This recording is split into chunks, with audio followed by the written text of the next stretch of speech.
योद्धा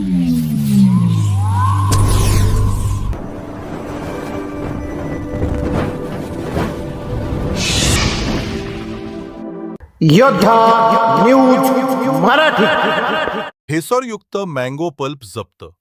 खेड तालुक्यात अन्न व औषध प्रशासनाची कारवाई. राजगुरुनगर. खेड तालुक्यातील राक्षेवाडी येथील आविष्कार एंटरप्राइजेस मूळ पुरवठादार व मावळ तालुक्यात उर्से येथील महम्मद एकरामुल उर्फ अक्रम गुलाम यांच्याकडे मँगो पल्प व मँगो पल्प तयार करण्यासाठी भेसळयुक्त साखर, गाईचे दूध, केमिकलयुक्त केशर कलर असे तब्बल 2.5 लाख किमतीचा मुद्देमाल अन्न व औषध प्रशासनानं कारवाई करून जप्त केला. खेड तालुक्यात अन्न व औषध प्रशासनानं कारवाई करून भेसळयुक्त मँगो पल्पचा साठा जप्त केला. सध्या खेडेगावात मँगो पल्पचा अंबारस वापरण्याचे प्रमाण मोठ्या प्रमाणात वाढले. 100 रुपयात 1 किलो मँगो पल्प मिळत असल्यानं लोकांना मँगो पल्प आमरस वापरण्याची भुरळ पडलीये.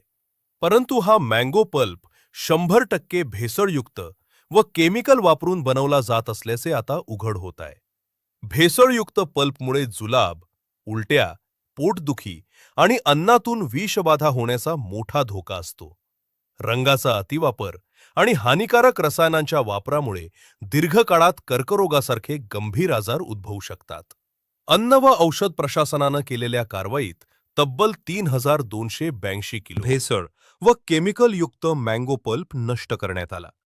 या कारवाईत अन्न व औषध प्रशासन विभागातील सहाय्यक आयुक्त नामदार रा सरकटे, दक्षता विभागाचे अधिकारी वा औ शिंदे, स्वा दा मस्के, प्र शी कच्छवे यांनी सहभाग घेतला.